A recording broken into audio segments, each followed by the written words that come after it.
अभिनंदन करते हैं, स्वागत करते हैं। जय जगत।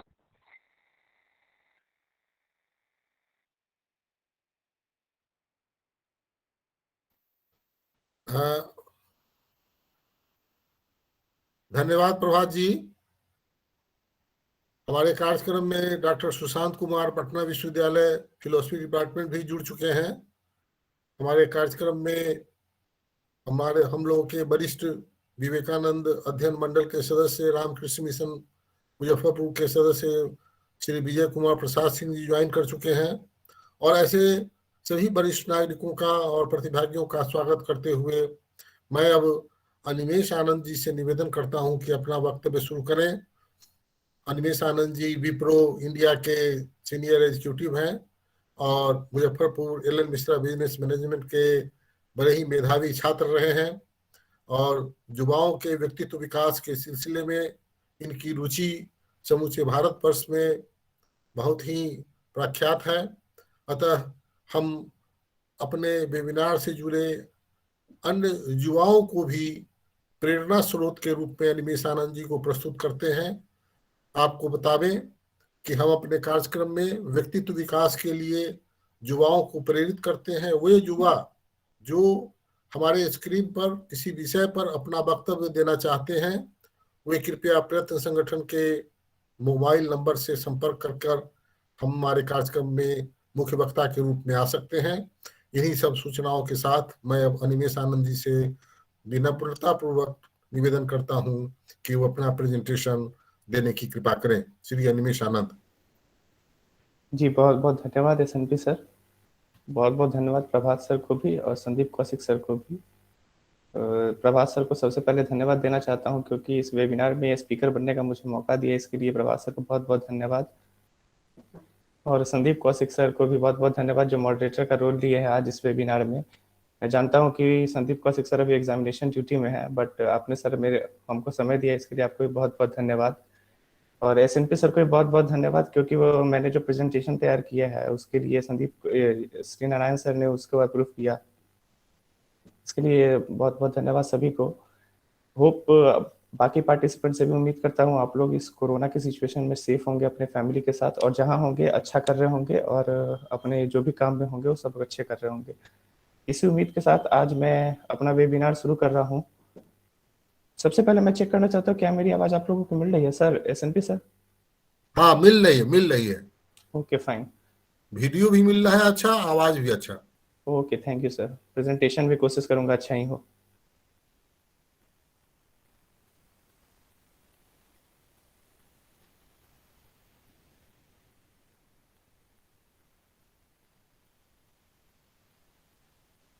क्या सर मेरी स्क्रीन दिखाई दे रही है आप लोगों को? दे रही है स्क्रीन। ओके हाँ, आपका स्लाइड भी आ गया। ठीक है। तो जैसा कि आज आप लोग जानते हैं कि हमारा टॉपिक है टेक्नोलॉजी इन एजुकेशन, और बहुत ही अच्छा टॉपिक है। इसको समझने के लिए तो बहुत टाइम लगेगा, बट मेरे पास समय कम है, बट मैं कोशिश करूंगा कम समय में ही अपने ज़्यादा से ज़्यादा बातों को कह दूं।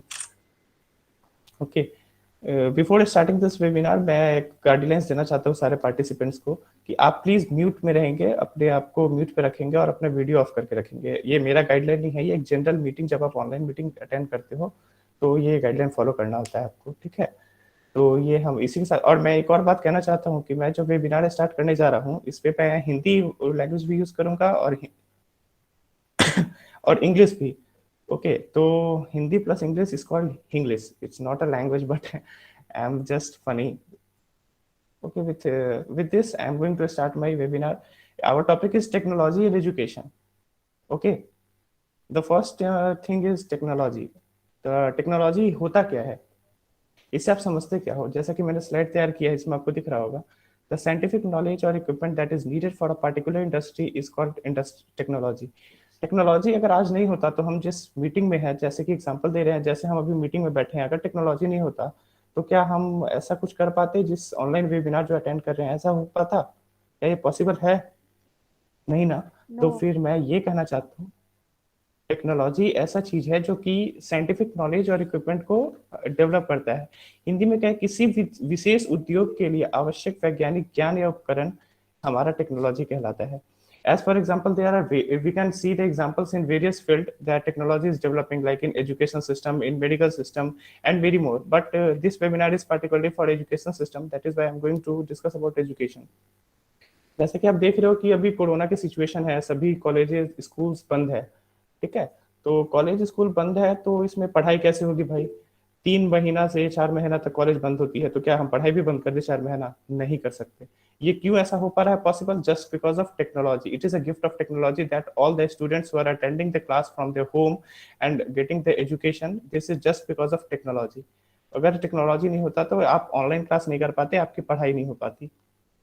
और हमारा टेक्नोलॉजी, बहुत सारी टेक्नोलॉजी है, जैसे information technology, biotechnology, nano technology. There are various types of technology in various fields. अगर हम मेडिकल डिपार्टमेंट में आते हैं तो टेक्नोलॉजी कैसे डेवलप किया बताता हूँ मैं। जैसे कि पहले के टाइम में मलेरिया से, डायरिया से बहुत सारी मौत होती थी। इसका रीजन ये नहीं है कि पहले के डॉक्टर पढ़े लिखे नहीं होते थे, इसका रीजन ये है कि पहले टेक्नोलॉजी वैसा नहीं था। अगर हम टेक्नोलॉजी को डिफाइन करते हैं तो हमने पाया कि किसी चीज को इक्विपमेंट की जरूरत होती है। तो पहले वैसा इक्विपमेंट नहीं था जो डायग्नोसिस किया जा सके और डिटेक्ट किया जा सके कि इस पेशेंट को कौन सा डिजीज है। सो अब ऐसा पॉसिबल हो पाया है टेक्नोलॉजी के इम्प्रूवमेंट की वजह से कि हम डायग्नोसिस करके डिजीज को पता लगा सकते हैं कि पेशेंट को कौन सा बीमारी है। तो ऐसा नहीं है कि पहले के डॉक्टर पढ़े लिखे नहीं होते थे, उनको बीमारी नहीं पता चल पाती थी, और आज के डॉक्टर बहुत ज्यादा पढ़े लिखे होते हैं। It doesn't matters, it just because of technology. Okay fine. Our next term is education. क्या मेरी आवाज जा रही है ना? हेलो? हाँ, आ रही है। आप आप अपना वक्तव्य देते रहो। Okay sir, fine, thank you. Now our second term is education. Education का हिंदी मतलब तो सभी जानते होंगे, जैसा कि शिक्षा होता है। एजुकेशन का मतलब कहने को छोटा सा शब्द है, बट समझने को बहुत कुछ है इसमें। Education is the process of facilitating learning or the acquisition of knowledge, skills, values, morals, beliefs, habits and personal development.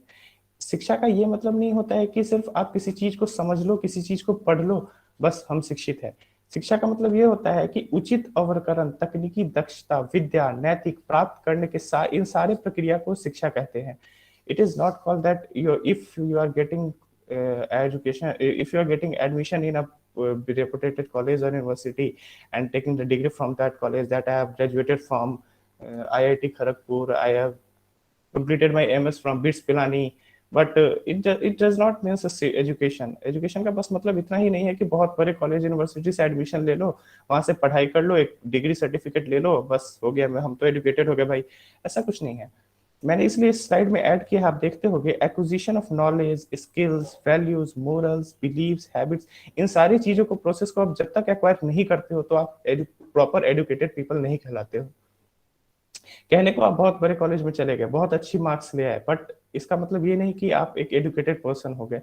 Marks से बहुत कुछ नहीं होता। अगर बहुत बड़े कॉलेज से पढ़ लेना और अच्छा मार्क्स ले आना ही एजुकेटेड पर्सन की सिंबल होती, तो आज एज फॉर एग्जाम्पल हमारे नरेंद्र मोदी आज प्रधानमंत्री नहीं होते। क्या उन्होंने, नरेंद्र मोदी क्या IIT खड़गपुर या फिर NIT कॉलेजेस या फिर बिट्स पिलानी या फिर VIT वेलोर, क्या यहीं से कहीं से डिग्री ली है क्या? नहीं ना। तो फिर क्या वो एजुकेटेड नहीं है? आज हमारे देश के प्रधानमंत्री है वो।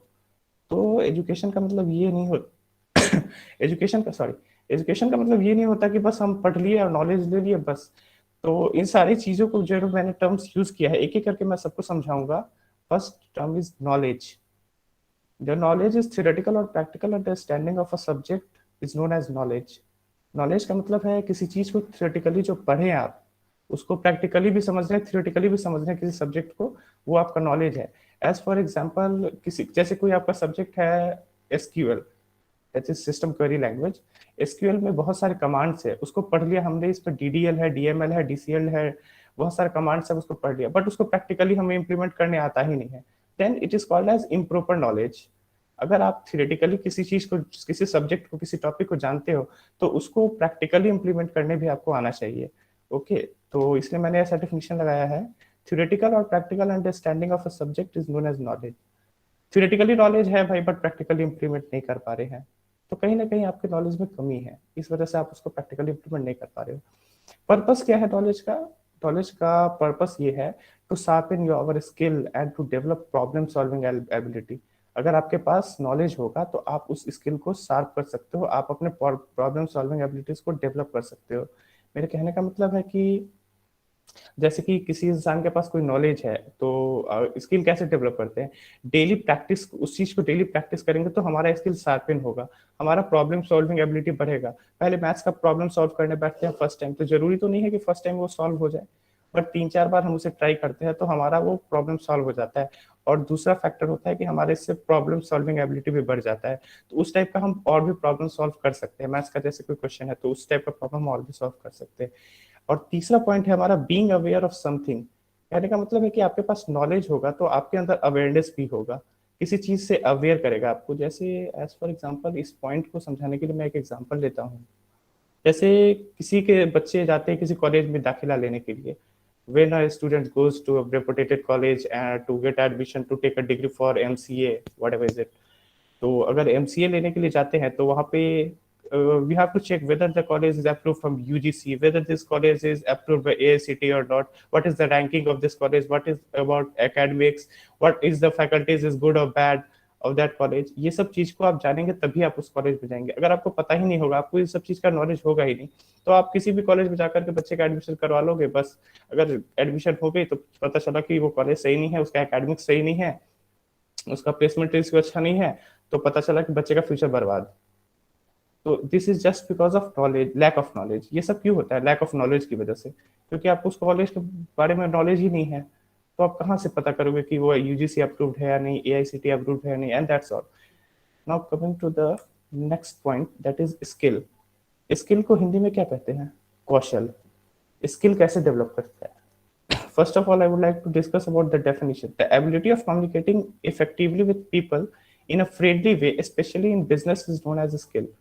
स्किल किसे कहते हैं? कम्युनिकेशन इफेक्टिवली होगा आपका फ्रेंडली वे में, तो आपका स्किल डेवलप होगा। स्पेशली बिजनेस में मैंने यहाँ पे मैंने लगाया है एक टर्म, स्पेशली इन बिजनेस, क्योंकि बिजनेस में स्किल सबसे ज्यादा जरूरत होता है। अगर आप बिजनेस कर रहे हो, अगर आपके अंदर एक स्किल नहीं है, आपके अंदर कैपेबिलिटी नहीं है, तो आप उस बिजनेस को खड़े नहीं कर सकते हो, क्योंकि आपका कॉम्पी इसमें बिजनेस में सबसे ज्यादा जरूरी होता है I am sorry, communication skill सबसे ज्यादा जरूरी होता है। तो अगर आपका कम्युनिकेशन स्किल सही नहीं है, इफेक्टिव नहीं है, तो आपका वो बिजनेस में काम नहीं करेगा। इसका प्रैक्टिकल इम्प्लीमेंटेशन है थ्योरेटिकल नॉलेज।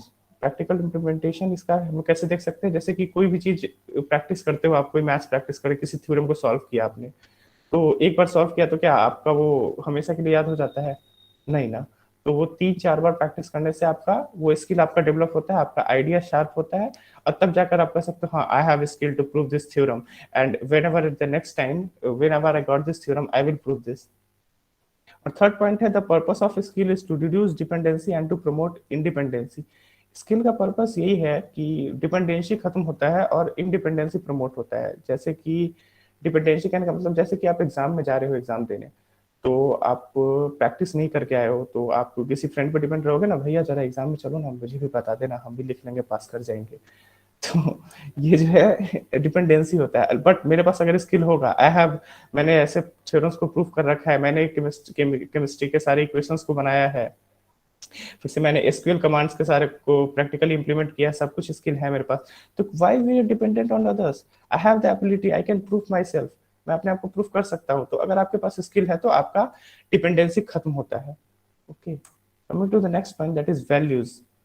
वैल्यूज क्या होता है? वैल्यू का तो मतलब होता है हिंदी मतलब मान होता है, बट हम ज्यादा हिंदी पे जाएंगे नहीं, because the regards that someone is held to deserve is known as values. Value मतलब कि मान आपका, जो इंसान उस चीज को डिजर्व करता है कि हाँ मैं ये हूँ, दैट्स आई एम, तो आप उसको वैल्यू कहते हैं। जैसे किसी ऑर्गेनाइजेशन में, किसी डिपार्टमेंट में आप काम कर रहे हो, आपको उसको रोल मिला है आपका, जस्ट लाइक सॉफ्टवेयर डेवलपर का आपको रोल मिला है, तो आपको सॉफ्टवेयर डेवलपर की तरह काम करना होगा, तभी आपको वहाँ पे वैल्यू मिलेगा।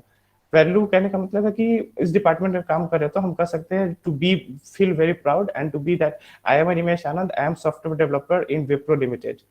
तो ये आपका वैल्यू हुआ वहाँ पे। The purpose of value education is to develop our personality of the student. और जैसे आपका वैल्यू किसी ऑर्गेनाइजेशन में होगा तो आपका पर्सनैलिटी अपने आप डेवलप करेगा।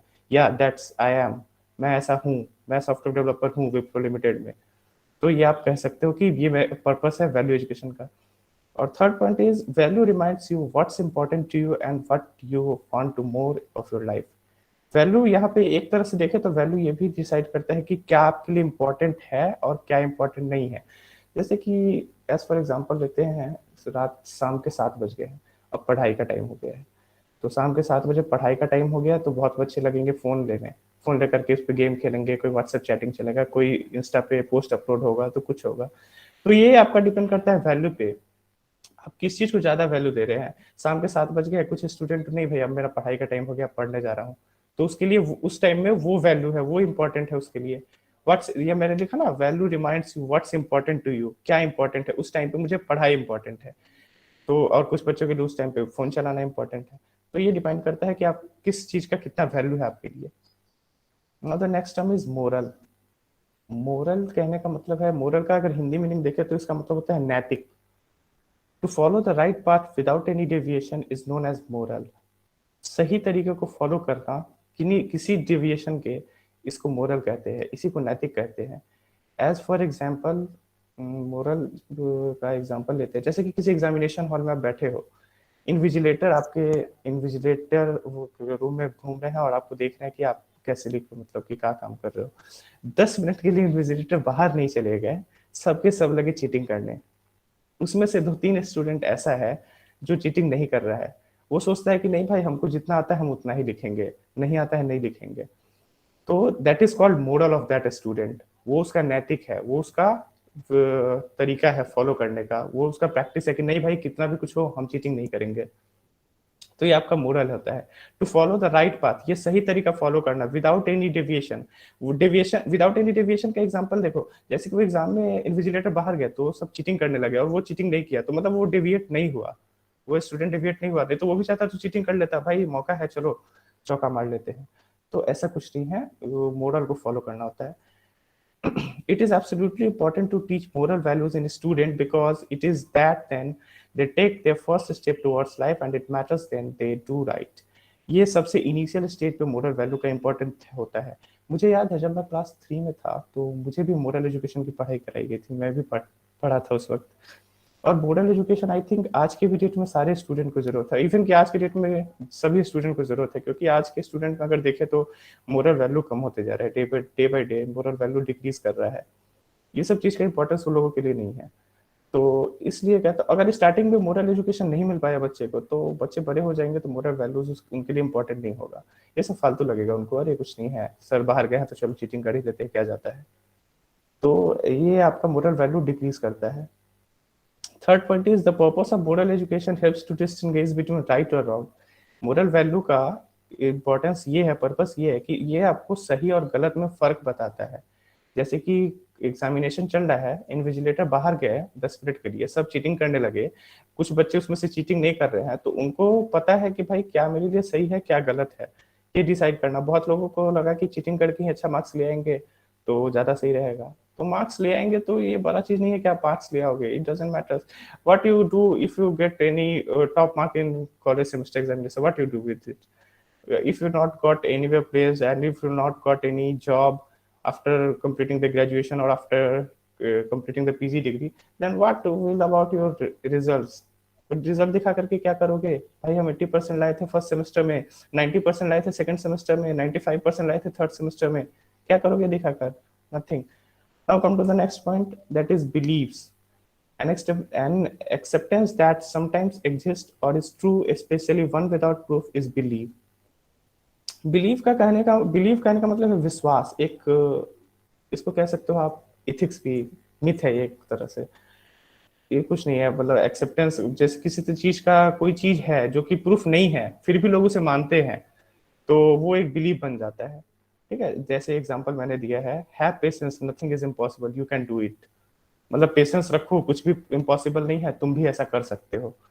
तो ये सब बिलीव है। जैसे कि एज फॉर एग्जाम्पल मेरा मैथ्स अच्छा नहीं है, तो how I consider that I will qualify in IIT examination. भाई मेरा मैथ्स अच्छा ही नहीं है तो हम IIT के एग्जाम में बैठ करके क्या कर लेंगे, IIT एग्जाम निकाल लेंगे। ये बिलीफ है बस कि हैव पेशेंस, सब्र रखो, सब कुछ पॉसिबल है, कुछ भी इम्पॉसिबल नहीं है। मेरा बायो अच्छा है ही नहीं, मेडिकल एग्जाम में हम क्या कर लेंगे, नीट क्वालिफाई कर लेंगे नहीं, ये सब बिलीव है। और third point is the purpose of believe is to work hard.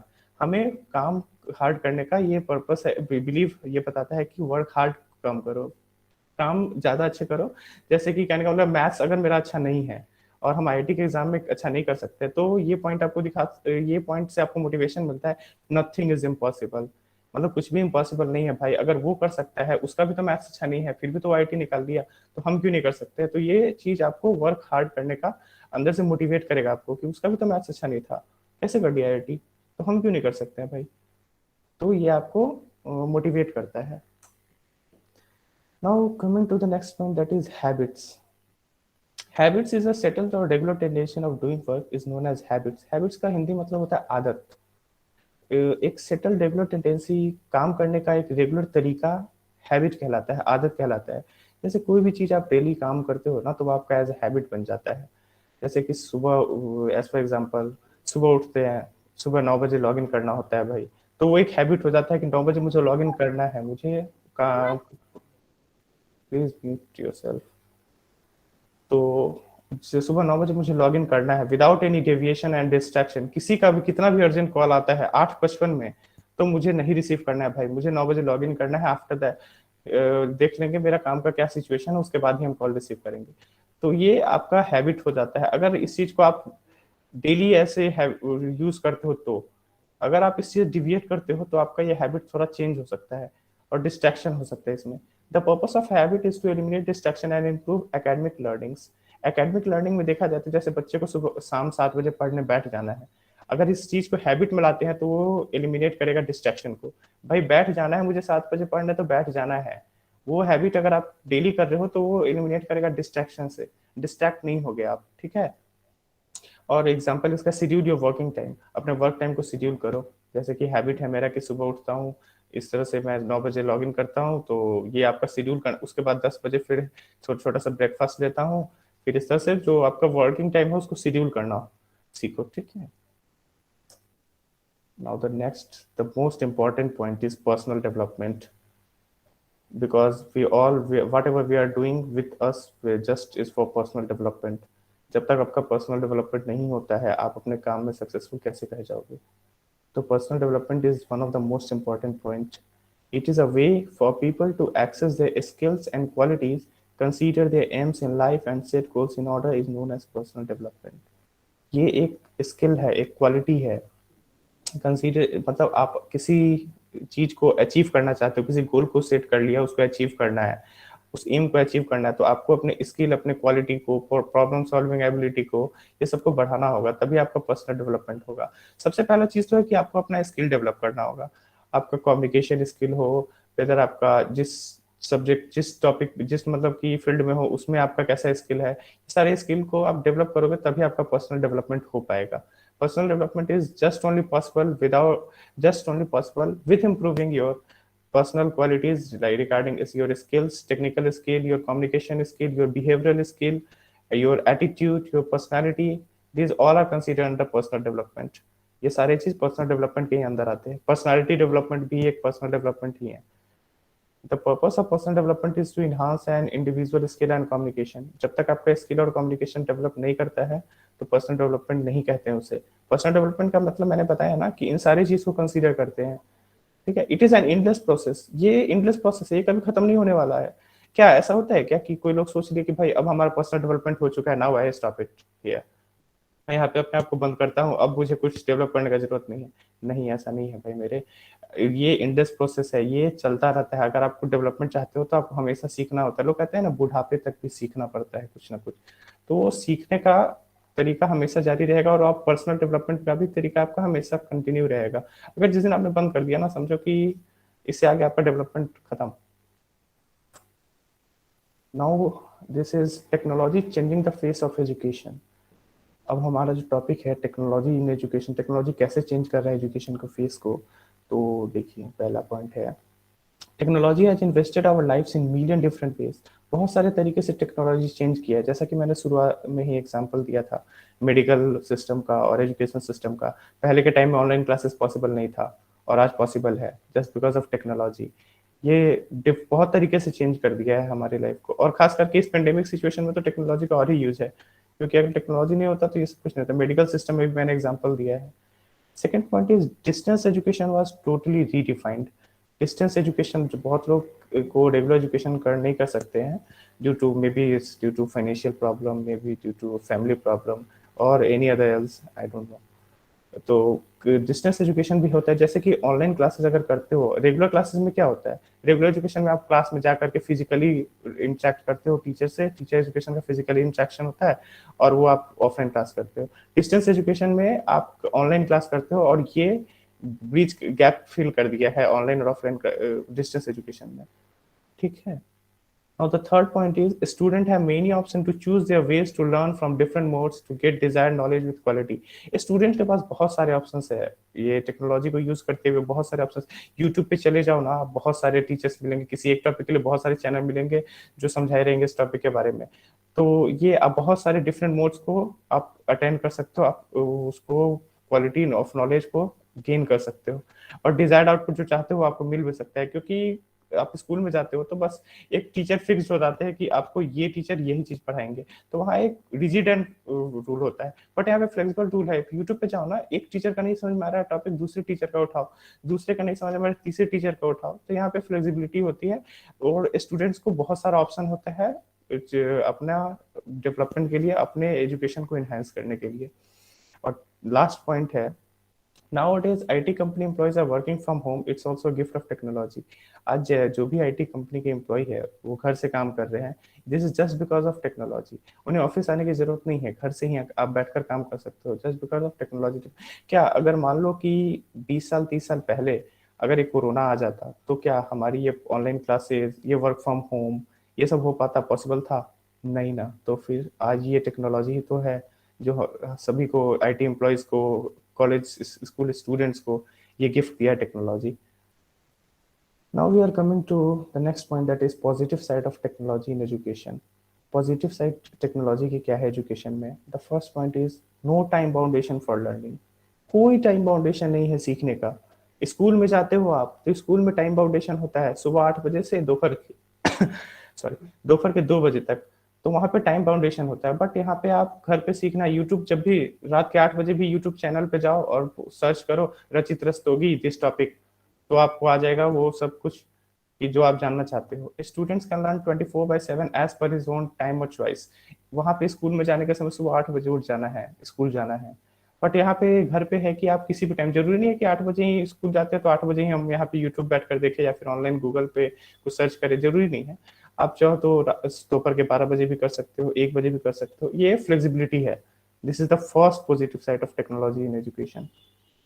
Second thing is process of result declaration becomes very fast. Online जो भी असेसमेंट होते हैं आज, जैसे कि most of the examinations are held online, मुझे तो नहीं लगता कि कोई भी अब एग्जामिनेशन रहा जो ऑफलाइन होता है, अब तो सारे एग्जामिनेशन ऑनलाइन ही होते हैं। और प्रोसेस ऑफ रिजल्ट डिक्लेरेशन भी बहुत फास्ट हो गया पहले से।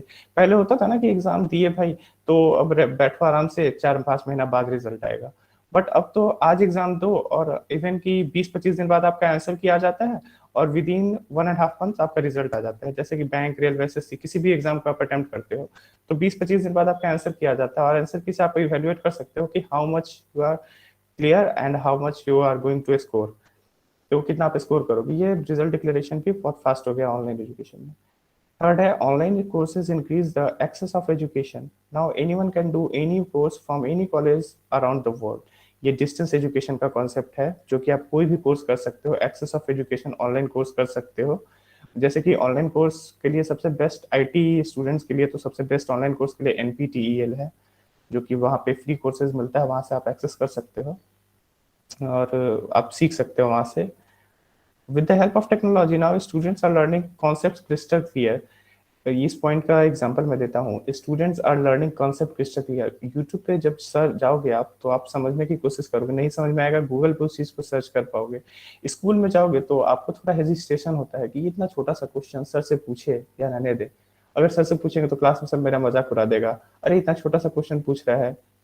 तो ये चीज आपका क्रिस्टल क्लियर हो पाता है। स्टूडेंट्स फ्लेक्सिबल है, यहाँ पे हर कुछ सर्च कर सकते हैं और क्लियरली हर कुछ को समझ सकते हैं। स्कूल में ऐसा नहीं हो पाता है। मेरे साथ भी ऐसा था, मैं भी जब भी स्कूल कॉलेज में था तो ये क्वेश्चन पूछने से थोड़ा हेजिटेशन होता है and I don't think it's not only happen with me but for all students, थोड़ा सा तो हेजिटेशन होता है क्लास में पूछने में। Save environment by the use of e books. मतलब ई बुक्स के थ्रू आप इन्वायरमेंट सेव कर सकते हो। आज के डेट में जो भी पढ़ाई होती है भाई, पीडीएफ भेज दो, पीडीएफ देख लेंगे, वहां से पढ़ लेंगे। जरूरी नहीं है कि आपके पास बुक हो, आपके पास कुछ भी हो। आप गूगल पे जाओ, बहुत सारा ई बुक दिया हुआ है, उसको डाउनलोड करो और पढ़ाई करो वहां से। If an student don't like the teaching of particular teacher, they will go for another teacher. That's the example. जैसा कि मैंने बता रखा है कि ऑनलाइन एजुकेशन और जो टेक्नोलॉजी यूज करते हुए एजुकेशन जो लोग बच्चे पढ़ाई कर रहे हैं, तो जैसे कि आप किसी एक टीचर का किसी एक चैनल पे गए, तो यहाँ पे अनिमेश सर का ये चैनल है, सपोज करो मेरा ही चैनल है, तो यूट्यूब पे बच्चा है, नहीं अनिमेश सर का पढ़ाई समझ में नहीं आ रहा है, चलो ठीक है, अब शिवम सर के पास जाते हैं, दूसरे सर के पास जाते हैं, क्यों? वहाँ पे फ्लेक्सिबिलिटी है। If an student don't like the teaching of particular teacher, then he will go for the another teacher. अगर मेरा पढ़ाई समझ में नहीं आ रहा तो दूसरे के पास जा सकते हैं। बट स्कूल एंड कॉलेजेस में ऐसा नहीं होता है। आपको फिक्स कर दिया जाता है कि आपको मैथ्स ये सर पढ़ाएंगे, साइंस ये सर पढ़ाएंगे, तो यही सर पढ़ाएंगे। अगर आपको नहीं समझ में आ रहा है तो क्या आप चेंज करवा लोगे कि नहीं सर हमको इनके पढ़ाई समझ नहीं आ रहा है, आप चेंज कर दो, दूसरे टीचर को ले आओ? तो ऐसा नहीं होता है। और यहाँ पे है कि यूट्यूब का ये चैनल समझ नहीं आया तो दूसरे पे जा सकते हैं। और जैसा कि हम सभी जानते हैं, there are two aspects of each coin. हर सिक्के के दो पहलू होते हैं, पॉजिटिव एंड नेगेटिव। हमने पॉजिटिव की तो बात की, अब नेगेटिव पे आते हैं। Negative side of technology in education is first, social face to face interaction is reduced. Social interaction, physical interaction और फेस टू फेस इंटरेक्शन जो होता है टीचर और स्टूडेंट के बीच में, वो बिल्कुल रिड्यूस हो चुका है। रिड्यूस क्या मतलब, समझो ना, खत्म ही हो चुका है। क्योंकि जब भी देख रहे हो कि 2 महीने कॉलेज खुलते नहीं है कि बस फिर कोरोना आ गया और ऑनलाइन क्लास शुरू हो गया, तो समझो कि सोशल इंटरेक्शन तो खत्म ही है। और फिर not only for the college and school students, but in family members also. Family में भी बहुत लोग एक दूसरे के यहाँ नहीं जाते हैं क्योंकि कोरोना है भाई, उसके यहाँ कैसे जाएं।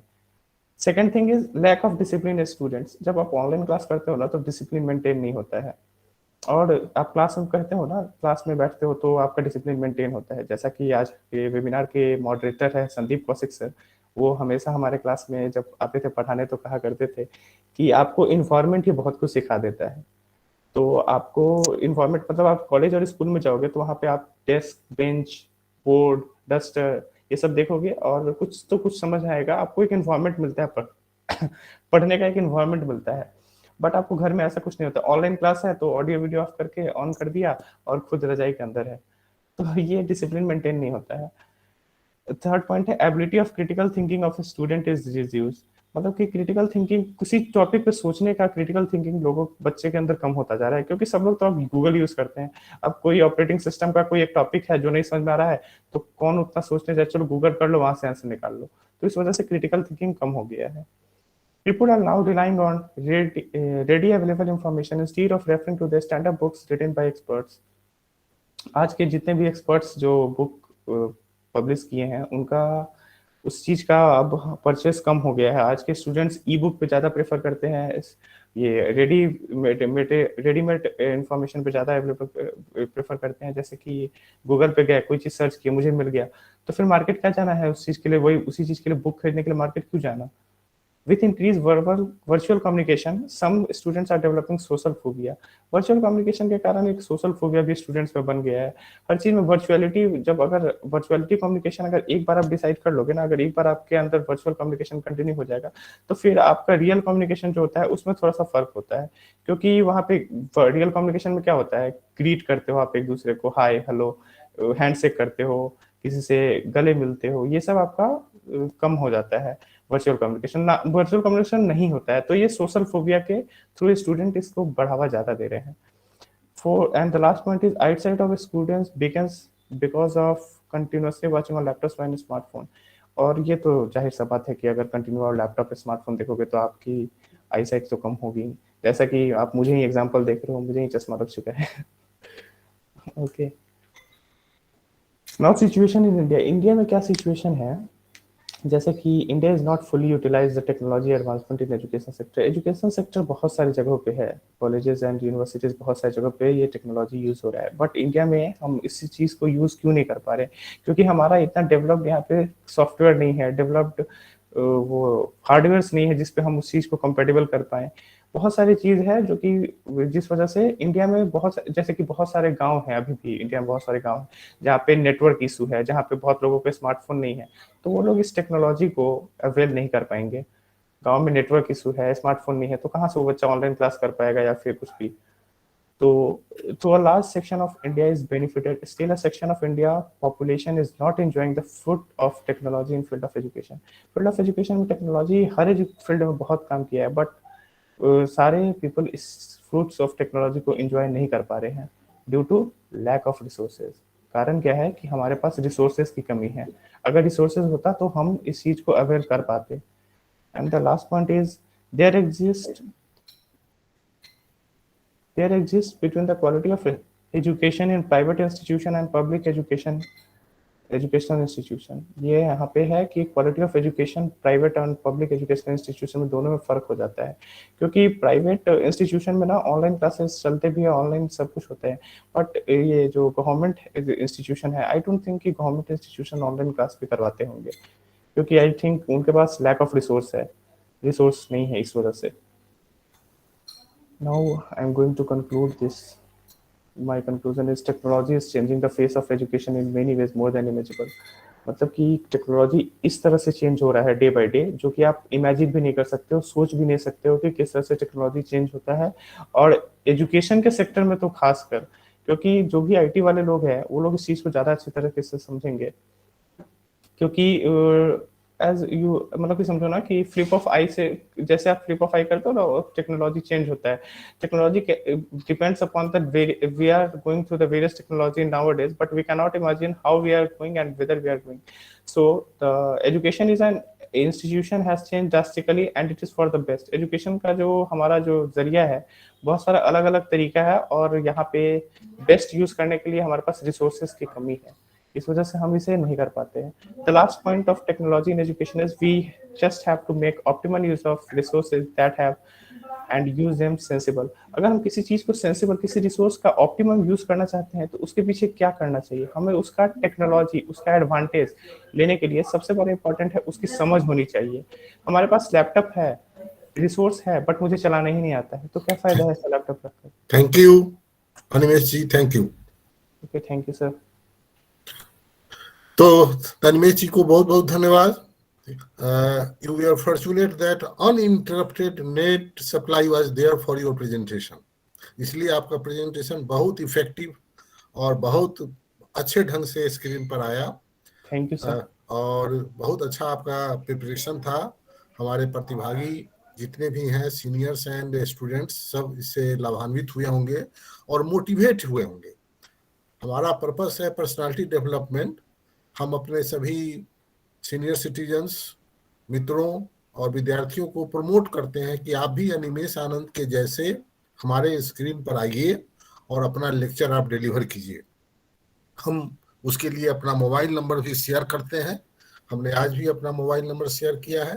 प्रयत्न संगठन का भी मोबाइल नंबर हर इन्विटेशन में आपके पास जाता है, उस पर आप संपर्क कीजिए, हम आपको मदद करेंगे। और जैसे अनिमेष आनंद जी ने एक बहुत ही ब्यूटीफुल प्रेजेंटेशन किया है नेशनल लेवल पर, उस प्रेजेंटेशन, वैसा ही प्रेजेंटेशन आपका भी हम करा के आपके व्यक्तित्व का विकास कराना चाहते हैं, ताकि आप देश की प्रगति में, अपने परिवार की प्रगति में और अपनी प्रगति में अपने व्यक्तित्व को बढ़ा सकें। अब हम अपने इस कार्यक्रम को ओपन करते हैं अपने प्रतिभागियों के लिए।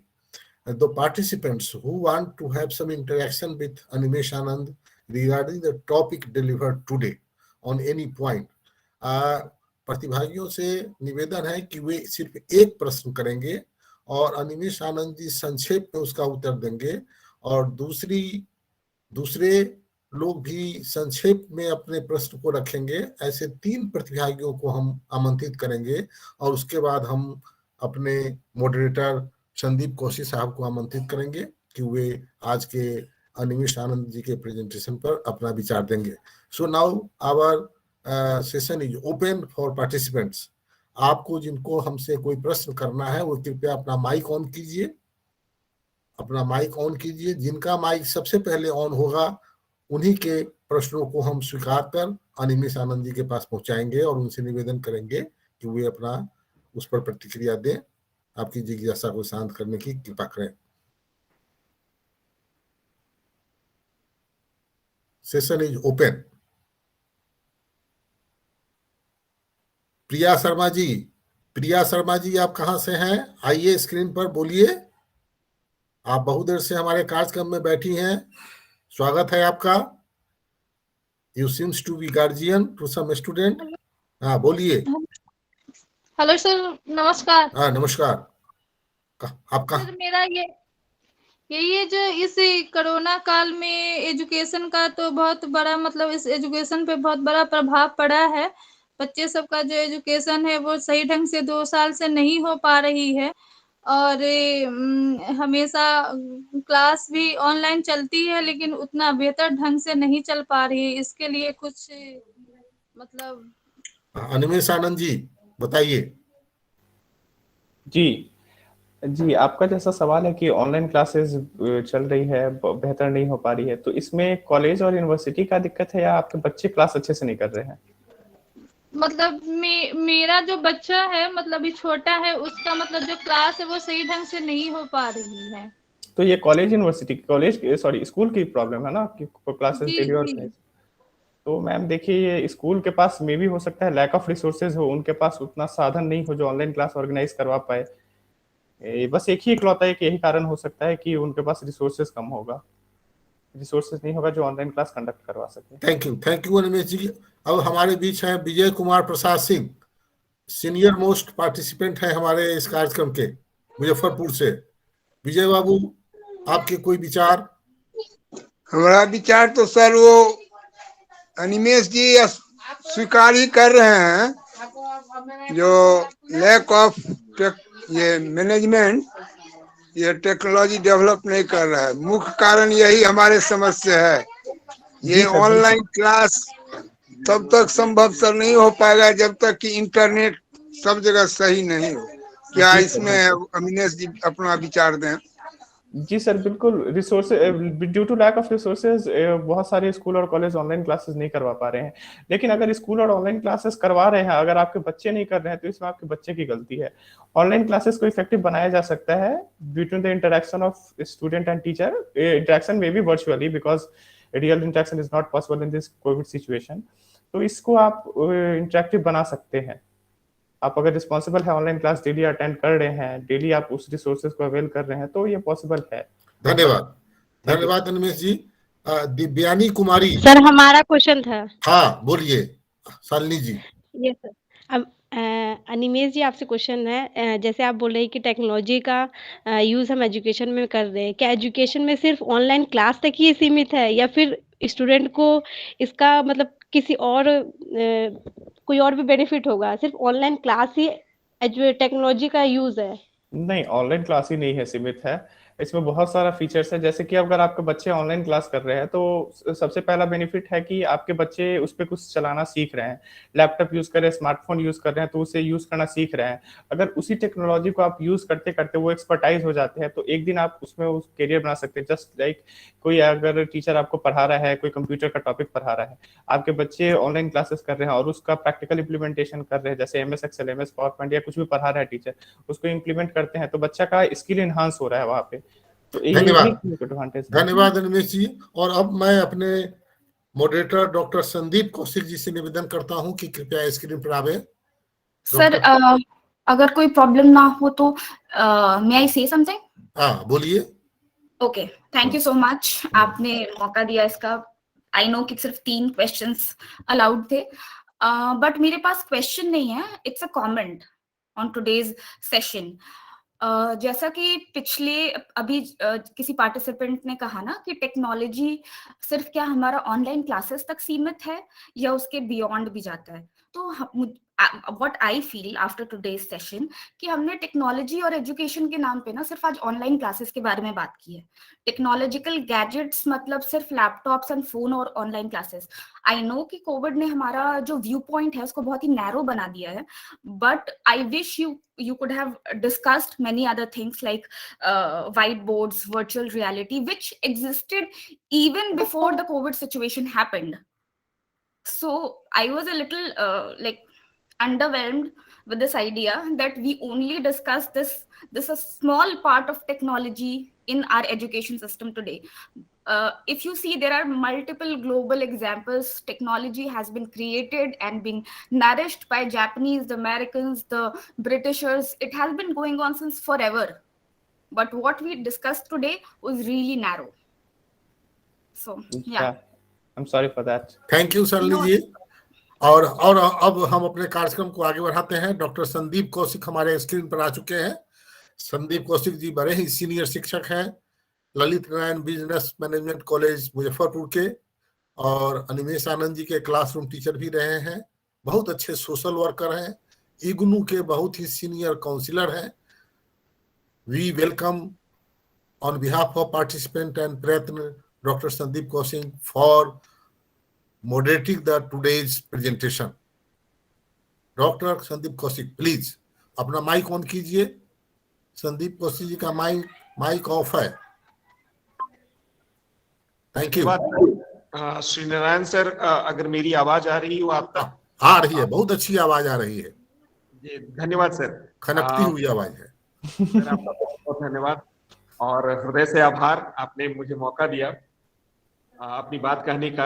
और अनिमेश जी मेरे शिष्य जरूर रहे हैं और एक बहुत ही अच्छे सुलझे हुए और अनुशासित शिष्य रहे हैं, और उन्होंने सफलता भी वैसी ही पाई है अपनी जिंदगी में, और मेरी शुभकामनाएं भी हैं कि आगे भी वो उत्तरोत्तर अपनी सफलताओं के इस यात्रा को जारी रखेंगे। अनिमेश जी के प्रस्तुति पर थोड़ा सा कुछ बोलना चाहूंगा मैं भी। अभी जैसा कि तुरंत शालिनी जी ने भी इस बात को पॉइंट आउट किया कि अनिमेश जी का व्याख्यान बहुत ही लंबा था, बहुत ही अच्छी तैयारी के साथ था, बहुत ही अच्छे तरीके से था। उन्होंने बहुत एक अच्छी प्रस्तुति भी दी और मेरी शुभकामनाएं और बधाई भी इस चीज के लिए उनकी। लेकिन कुछ जगहों पर अनिमेश जी ने ध्यान नहीं दिया।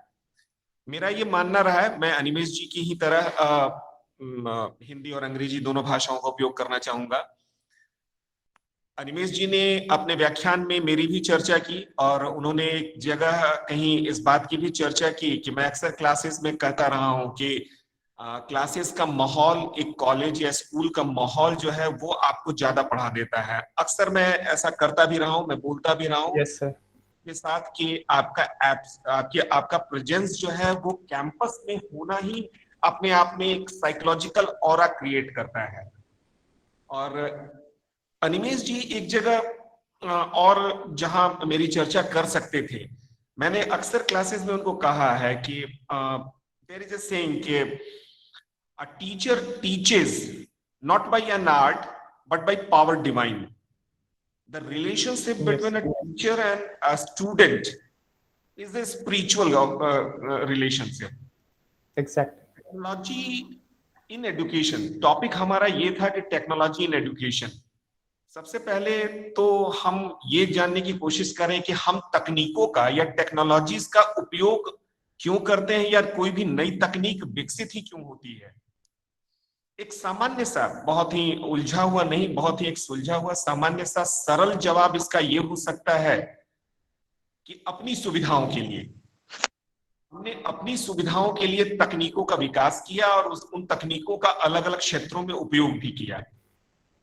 शिक्षा के क्षेत्र में भी अगर हम आज तकनीक का इस्तेमाल कर रहे हैं तो सुविधाओं के लिए कर रहे हैं। अब यहाँ एक बहुत ही महत्वपूर्ण सवाल ये होता है, शिक्षा की प्राप्ति को भी अगर हम एक सुविधाजनक तरीके से चाह रहे हैं तो उसके लिए अधिकारी कौन है। हम ठीक है, एक महामारी का काल था और उस महामारी के काल में अपने उपलब्ध तकनीकों का इस्तेमाल करके हमने ऑनलाइन कक्षाएं आयोजित की या फिर और दूसरे ऑनलाइन वेबिनार, सेमिनार और वर्कशॉप्स को भी हम लोगों ने ऑर्गेनाइज किया। लेकिन इस तकनीक का इस्तेमाल बस एक सीमित समय के लिए था। जो रिश्ता एक शिक्षक और छात्र के बीच में ऑफलाइन क्लासेस के माध्यम से आमने सामने हो सकता है या होता रहा है, वो इन तकनीकों के माध्यम से बहुत ही ज्यादा आर्टिफिशियल रूप लेता जा रहा है। जो इन तकनीकों की बात हो रही है, हाँ इन तकनीकों का उपयोग हम करेंगे, हम तकनीक के उपयोग से कहीं भी उससे इनकार नहीं कर रहे हैं, लेकिन जहां इसकी जरूरत है, जो इसके अधिकारी हैं, वहां हम कर सकते हैं। जैसे अभी शालिनी मैडम ने भी इसकी चर्चा की, हम वर्चुअल रियलिटी की बात नहीं कर रहे हैं, हम सिमुलेशन की बात नहीं कर रहे हैं। आज तकनीक का उपयोग, अगर कोई एक सीपीएल लेना चाहता है, कमर्शियल पायलट लाइसेंस के रूप में, या कोई और दूसरी ऐसी चीजें जो काफी महंगी हो सकती हैं, उनको तकनीक की मदद से हम सस्ते रूप में प्रेजेंट कर सकते हैं। उसमें अच्छे स्किल्ड जो भी उसके टेक्नोक्रेट्स हो सकते हैं, उनको हम बना सकते हैं। सीपीएल जैसी एक पढ़ाई आज की तारीख में कमर्शियल पायलट लाइसेंस के लिए अधिकांश उनके लैब्स जो जैसा कि ट्रेडिशनली होता था कि 160 आवर्स या 120 hours, I am not sure about that, कि सोलो फ्लाइंग एक्सपीरियंस के बाद सीपीएल का वो लाइसेंस इशू होता था उनके लिए, कमर्शियल पायलट लाइसेंस। आज की तारीख में सिमुलेशन मेथड्स, वो काफी खर्चीला भी हुआ करता था, सिमुलेशन मेथड से, बहुत सारे वर्चुअल रियलिटी के मेथड से हम उसमें एक ट्रेंड पायलट्स पैदा कर रहे हैं, उनको बना रहे हैं। बहुत सारी टेक्नोलॉजीज और भी रही हैं जहां पर जान का भी खतरा हो सकता है एक रेगुलर ट्रेनिंग इश्यूज में, वहां भी हम वर्चुअल रियलिटी का या सिमुलेशन मेथड का इस्तेमाल कर रहे हैं। अब तो हमारे डे टू डे लाइफ में इवन ड्राइविंग स्किल्स हैं या और दूसरी चीजें हैं, उनके लिए भी हम सिमुलेशन मेथड और वर्चुअल रियलिटी का इस्तेमाल कर रहे हैं। तो वहां हम इस्तेमाल कर सकते हैं तकनीक का इस्तेमाल, जहां पर हमको कॉस्ट को डाउन करना है या फिर इसको एक व्यापक क्षेत्र में पहुंचाना है। लेकिन जो एक ट्रेडिशनल मेथड रहा है, क्लासरूम टीचिंग जो रही है, उसको अगर इन टेक्नोलॉजी की मदद से हम खत्म करने की कोशिश कर रहे हैं, तो जैसा कि अनिमेश आनंद ने भी अपनी प्रस्तुति में निगेटिव पॉइंट्स में इनको गिनाया था कि इससे एक डिसिप्लिन का अभाव हो रहा है। एक हम जो डिसिप्लिन, एक क्लासरूम डिसिप्लिन हो सकता है, वो इन ऑनलाइन क्लासेस में डिसिप्लिन नहीं हो पा रहा है। दूसरे, सुविधाओं के कारण इतनी ज्यादा अधिकता में ये सुविधाएं उपलब्ध हो गई हैं कि इनके कारण उस छात्र विशेष की गंभीरता खत्म होती जा रही है। उसको लगता है कि YouTube पर उपलब्ध है, उसको लगता है बहुत सारे वीडियो ट्यूटोरियल्स उपलब्ध हैं, हम जब चाहेंगे तब देख लेंगे। उसका अपना एक स्व डिसिप्लिन जो है वो खत्म होता जा रहा है। दूसरी जो है सबसे बड़ा नुकसान ये हो रहा है कि by using in our traditional classrooms, these technologies are producing just a robots. We are not for the robots. Our society cannot run with the creation of robots. आज की तारीख में यूजीसी ने, एआईसीटी ने और बहुत सारी दूसरी जो शैक्षणिक रेगुलेशन की रेगुलेटरी अथॉरिटीज हैं, उन लोगों ने एक नया कोर्स ही शुरू कर दिया है। शायद अनिमेश आनंद आगे चलकर अपनी मास्टर्स डिग्री करें या कोई और दूसरी पढ़ाई, तो संभव है कि उनके लिए भी एक क्लास उपलब्ध होगा जिसको यूएचवी का नाम दिया गया है, universal human values. Yes sir.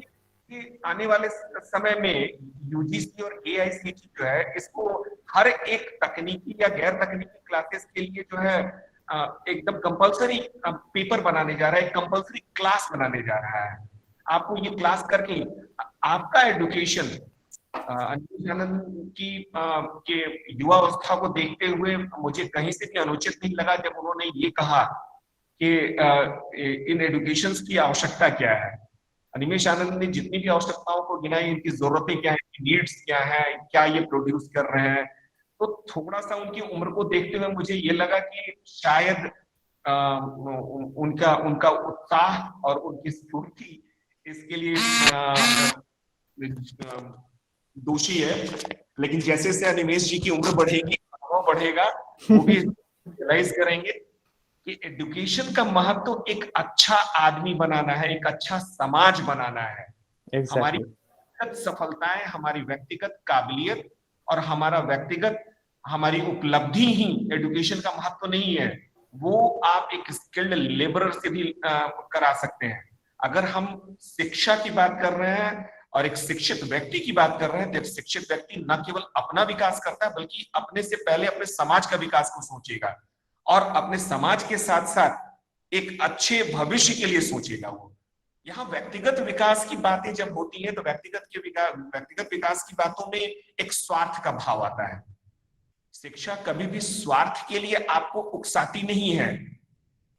आप अपने से पहले एक समाज के लिए सोचें। और ये जो मेरी सारी बातें सिर्फ इस बात की एक तरफ आपको लाने के लिए है कि जो हमारी परंपरागत शिक्षा व्यवस्था रही है, उसमें शिक्षक और छात्र, इनके बीच में एक स्पिरिचुअल रिलेशन रहा है। गुरु को हमने एक देव का स्थान दिया है और एक उसी उसी रिश्ते से इन सारे शिक्षाओं को हमने एक पीढ़ी से दूसरी पीढ़ी तक हस्तांतरित भी किया है। आपने अपने प्रस्तुति में पुरानी तकनीकों के बारे में भी बात की। तकनीकें बदलती रहती हैं समय के हिसाब से और आने वाले जरूरतों के हिसाब से। ऐसा नहीं था कि पुराने जमाने में या पुराने समय में तकनीकों का अभाव था। उस वक्त की तकनीकें उस वक्त के लिए समचीन थी। आज की तकनीकें आज के लिए हैं। परिवर्तन उनके उपयोगिता के आधार पर है। अनिमेष जी अपने उम्र के हिसाब से इस चीज को शायद अभी समझ नहीं पाएंगे कि जो नॉलेज है that should be enriched, your any skill, your any education, your any information, it must be enriched by experiences. Then only it can be treated as knowledge. Knowledge is not an skilled activity. It is enriched portion of your information or your learning or your activity. हम बहुत ज्यादा लंबा समय नहीं लेते हुए, बहुत देर से बहुत सारे यहाँ पर उपस्थित सीनियर सज्जन हैं जिनके लिए शायद इस टेक्नोलॉजी को भी एक समय से ज्यादा मिल पाना मुश्किल होगा। मेरा अपना विचार है कि तकनीक का उपयोग शिक्षण में होना चाहिए, लेकिन सिर्फ वैसे ही शिक्षण के लिए होना चाहिए जहां इसकी जरूरत हो। परंपरागत शिक्षण व्यवस्था में इन तकनीकों से नुकसान ज्यादा है बनस्पत इसके कि इसका फायदा लिया जा सके। धन्यवाद सर। धन्यवाद संदीप कौशिक जी। आपने तो वैदिक ज्ञान को हमारे समाज में तकनीकी के माध्यम से उपस्थित कर दिया। यह तो एक तरीके से दीक्षांत समारोह जैसा हमारा यह समारोह हो गया। बहुत बहुत धन्यवाद। आप जैसे विशिष्ट चिंतन वाले व्यक्ति ही शिक्षक हैं, यह हमारे भारत देश के उत्थान का सबसे बड़ा प्रतीक है। और हम आपसे निवेदन करेंगे कि बार बार आप हमारे युवाओं के बीच, हमारे प्रतिभागियों के बीच, उनके लिए जो हम कार्यक्रम चलाते हैं व्यक्तित्व विकास का, उसके बीच आप आए और हमारे प्रतिभागियों को और हम सबों को आप व्यक्तित्व विकास में सहयोग करते रहें। अब मैं कार्यक्रम को आगे बढ़ाते हुए श्रीमती शालिनी रंजन जी को आमंत्रित करता हूं। वे प्रयत्न संगठन की प्रोग्राम मैनेजर हैं बिहार और झारखंड की। वे बहुत सुलझी हुई लड़की है, अब तो महिला कहेंगे, और she has a very good presentation style. और मैं उनसे निवेदन करूंगा कि प्रयत्न संगठन की ओर से हमारे आज के मुख्य अतिथि और मॉडरेटर साहब को वो एक प्रेजेंटेशन, जिसको हम मेमेंटो कहते हैं, मेमेंटो प्रेजेंट करेंगी। Shalini Ranjan ji, please come. Thank you, sir. Thank you for giving me this opportunity. Thanks a lot. So yeah, I have been a little critical about Animesh's selection of the content, but I must say that you have done really good, in the sense that you have touched the topic in details. Like, there has been a lot of details, and it would have taken a lot of research and hours of preparation, to be able to build that presentation. So I really thank you that you have taken today's session, and maybe in future we can collaborate and touch this topic once again in future. So I'm open for that. So I really thank you, Animesh, and I hope you will take this these comments seriously, and will try to improve in future. Okay, sure. From next time I will try to improve So myself. please accept this memento from our end. We will try that it will reach out to you very soon. So yeah, please Okay. accept it. Okay, thank you. Secondly, Sandeep sir, I agree with you 100% on everything you said. There has been a lot of things that we could have discussed, but that's okay. We can do that in future. That's not an issue. You have really talked about the things that I was thinking about. So it brought a lot of clarity to me as well. So Prayatn family would like to thank you for that. And please accept this from us.